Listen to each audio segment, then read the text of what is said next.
درود پاک کب کب کہاں کہاں اور کیسے کیسے کام آتا ہے۔ ایک بہت ہی خوبصورت واقعہ، بڑا ایمان افروز واقعہ ہے جو میں آپ کے سامنے پیش کرتا ہوں۔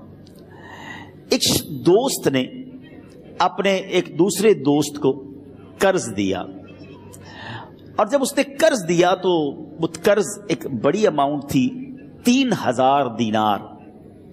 وہ ٹائم آ گیا جب اس ٹائم وہ قرض لینے کے لیے اپنے دوست کے پاس گیا کہ بھائی مجھے میرے پیسے واپس دو، تو اس نے کہا کہ پیسے تو نہیں ہے میرے پاس، میں کولیپس ہو گیا ہوں، بزنس اب میرا ختم ہو گیا ہے، میں تمہاری رقم نہیں دے سکتا۔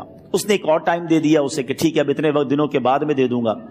وہ ٹائم بھی گزر گیا، اور جب وہ ٹائم بھی گزر گیا تو اس کے بعد اس دوست نے کہا کہ اب تو پیسے دے دو بھائی، میرا ٹائم پورا ہو گیا ہے۔ پھر نہ دے سکا ٹائم۔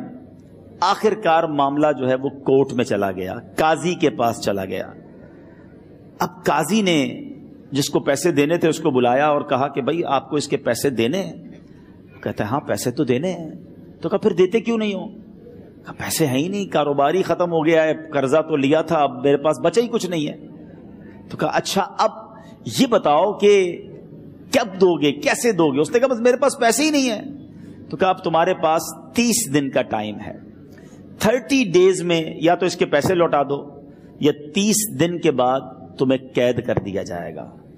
یہ شخص اب گھر آیا، پیسے تو تھے نہیں، مگر شاید علماء نے لکھا کتابوں میں، یہ واقعہ کئی بڑی بڑی کتابوں میں لکھا اور درود پاک کے فضائل کی بڑی بڑی کتابوں میں لکھا، اور اس شخص نے سوچا کہ اس نے ایک حدیث پاک پڑھی ہوئی تھی کہ جس میں یہ نبی پاک علیہ الصلوۃ والسلام نے فرمایا ہے، جس کا مضمون ہے کہ جو شخص پریشان ہو، مصیبت زدہ ہو، اسے چاہیے کہ مجھ پر کثرت سے درود پاک پڑھے، کیونکہ درود پڑھنا مصیبتوں اور پریشانیوں کو لے جاتا ہے۔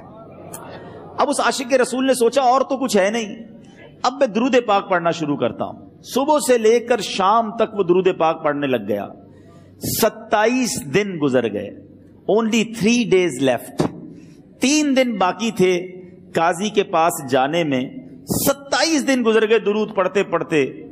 جب 28ویں رات آئی تو آنکھیں تو بند ہوئیں، مگر خواب میں اسے ایک آواز آئی، گھبراؤ نہیں، تمہارا قرضہ ادا کر دیا جائے گا، تمہارا مسئلہ سالو ہو جائے گا۔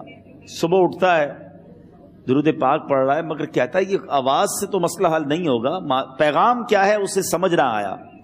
28واں دن گزر گیا، 29ویں رات آ گئی، مگر اب آنکھیں بند ہوئیں اور قسمت جاگ اٹھی۔ نبی پاک صاحب لولاک صلی اللہ تعالی علیہ وسلم خواب میں تشریف لائے، اور پیارے آقا صلی اللہ تعالی علیہ وسلم نے فرمایا گھبراؤ نہیں، علی بن عیسیٰ وزیر کے پاس جاؤ، وہ تمہارا قرضہ ادا کر دے گا۔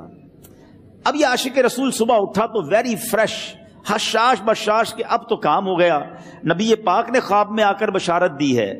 مگر پھر ذہن میں سوال آیا کہ علی بن عیسیٰ کے پاس جاؤں گا تو ثبوت کیا ہے، پروف کیا ہوگا؟ میں جا کر اس کو کہوں گا کہ میرا قرضہ دے دو، تو ایسے تو قرضہ نہیں دے دینا، اور میں نے اس کو کہا کہ مجھے نبی پاک نے خواب میں کہا ہے، اور اس نے اگر مجھ سے کوئی نشانی مانگی تو میں نشانی کیا دوں گا؟ آخری دن تھا، 29واں دن تھا، وہ بھی درود پڑھتے پڑھتے گزر گیا۔ 30th نائٹ آ گئی، صبح وہ دن ہے جب عدالت میں جانا ہے۔ اب اس رات پھر نبی پاک علیہ الصلوۃ والسلام خواب میں تشریف لائے، اور آقا علیہ الصلوۃ والسلام نے فرمایا کہ علی بن عیسیٰ وزیر کے پاس جاؤ، وہ تمہارا قرض ادا کر دے گا۔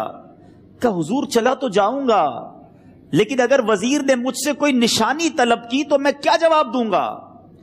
پیارے آقا علیہ الصلوۃ والسلام نے کمال کا ارشاد فرمایا کہ علی بن عیسیٰ سے کہنا کہ تم روزانہ فجر کی نماز کے بعد 5000 بار درود پاک پڑھتے ہو، یہ راز فقط تم جانتے ہو اور تمہارا رب جانتا ہے۔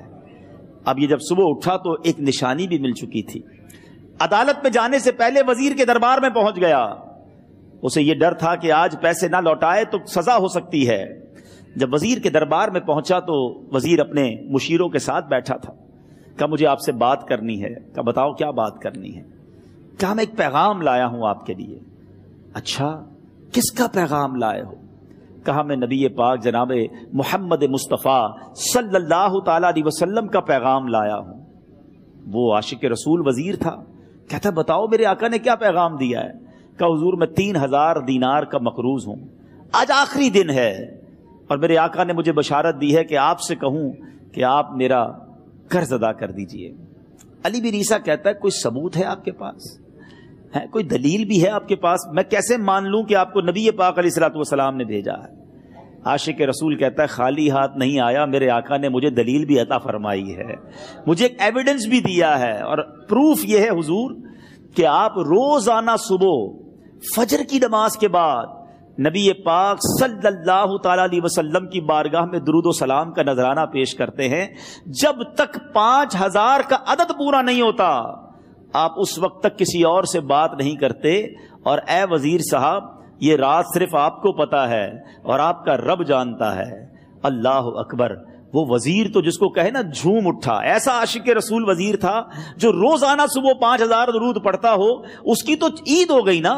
وہ کہتا ہے مرحبا یا رسول اللہ، میرے آقا نے میرے درود قبول کر لیے، اس سے بڑھ کر میرے لیے سعادت کیا ہوگی۔